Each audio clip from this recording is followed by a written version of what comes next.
Who dares disturb the exile of Thunderstone?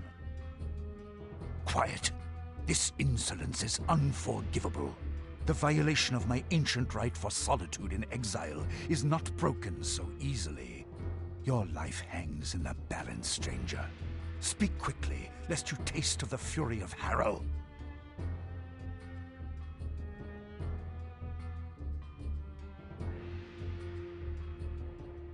My son, Randver, he would dare permit such an affront? I've come here to writhe upon the blade of my sorrow, to live the 1,000 deaths by the ancient right of kings. These laws are passed down through the mountain from the beginning of remembered time. Your life is forfeit to them, as is my own. Do you understand?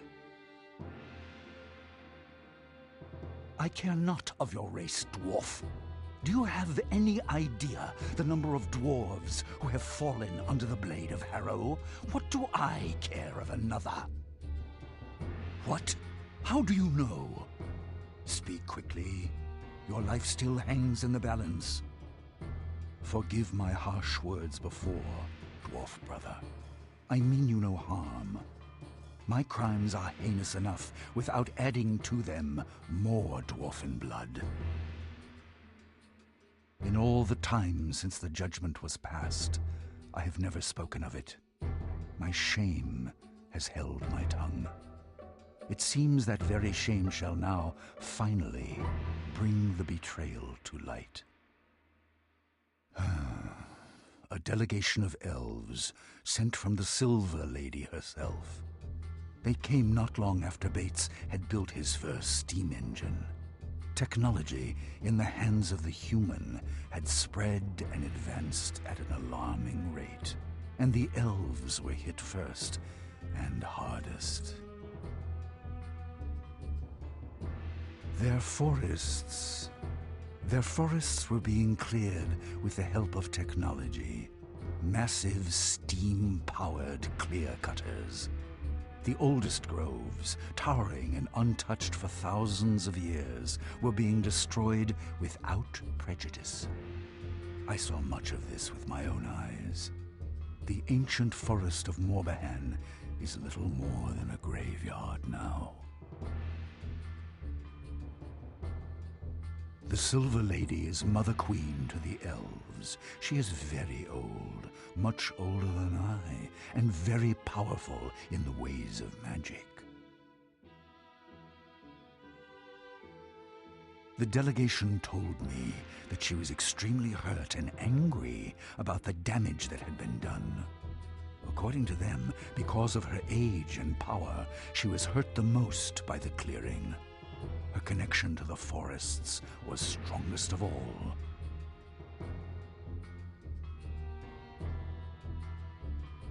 No, I'm not sure if any but elven eyes have ever been laid upon her. Over the years, we have corresponded through messengers. Elves and dwarves are very different, and we tend to stay away from one another. But our relationship, as culturally strained as it may be, has always been civil. We don't necessarily understand one another, but we've always respected the differences.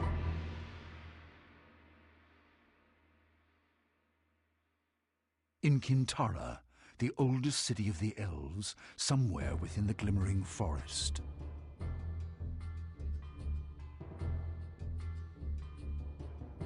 I'm unsure, but I don't believe so. But the delegation said that the crimes were against all elves. You see, elves feel a very strong connection to the world, to nature, and especially to forests.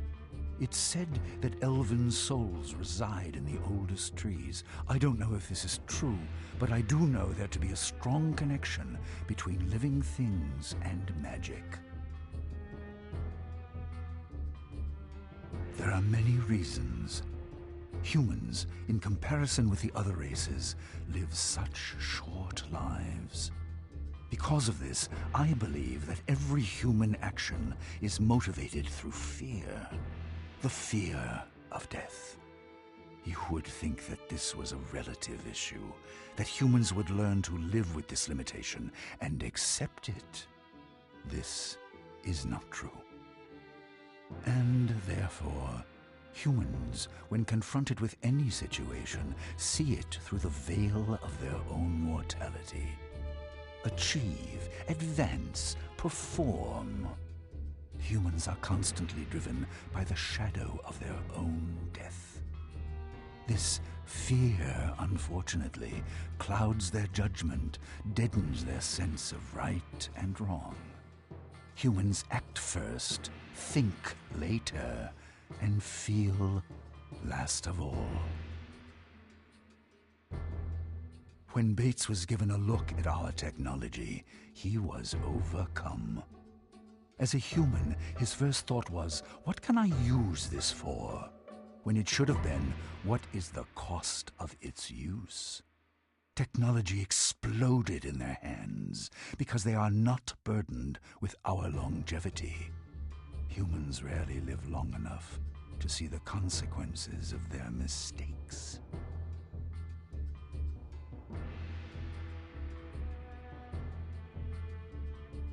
I've said before that there is a strong connection between living things and magic, and the magic flows the most strongly in the veins of elves. Dwarves are very different. We feel a strong connection to the earth, but in another way. We love those things which are eternal, unchangeable. Earth, stone, metal. In those things are strength, but not life as you know it.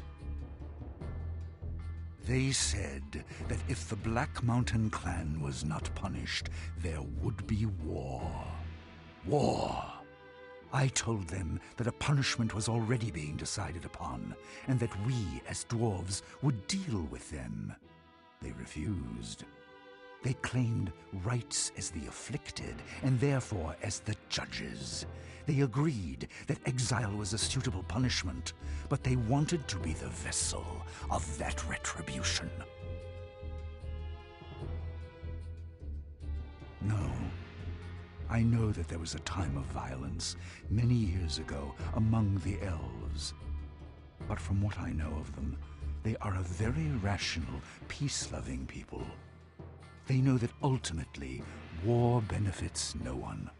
I was very surprised when they came and threatened it.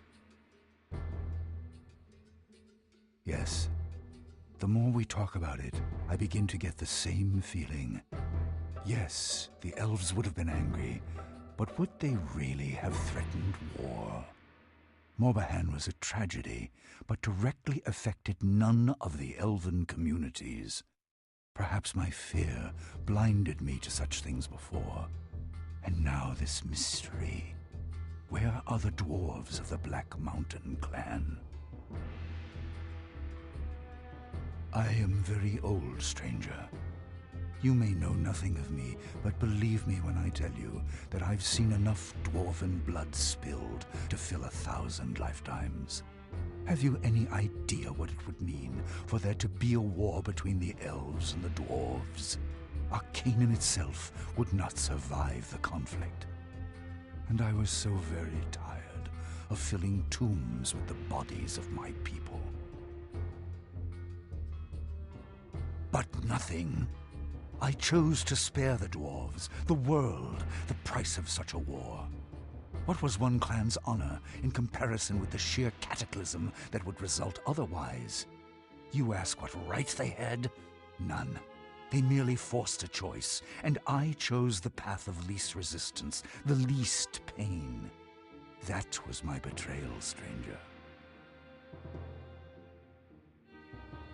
But that is the point.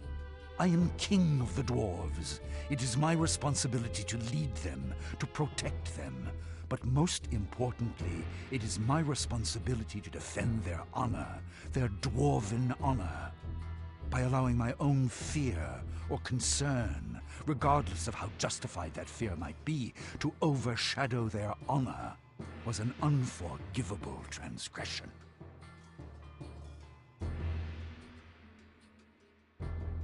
Even as king, The choice is never mine as to whether even one dwarf is stripped of his honor.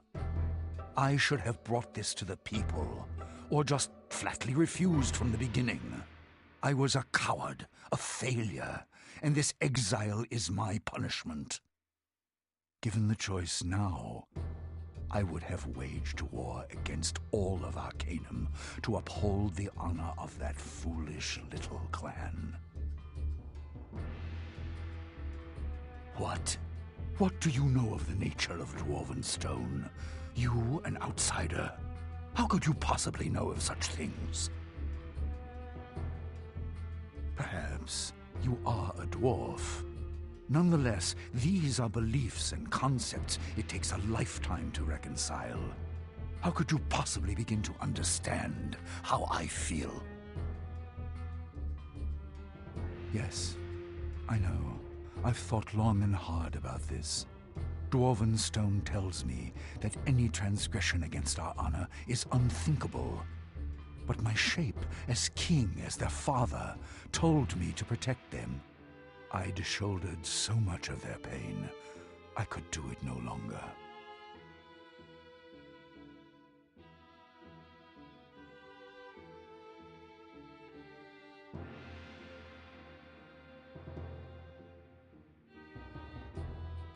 Yes, your words sound true, stranger. I know that no man is flawless, but I also know that each man's load to bear is different. A larger load carries more responsibility. Mine is heaviest of all. Therefore, the price for my betrayal must be the most costly.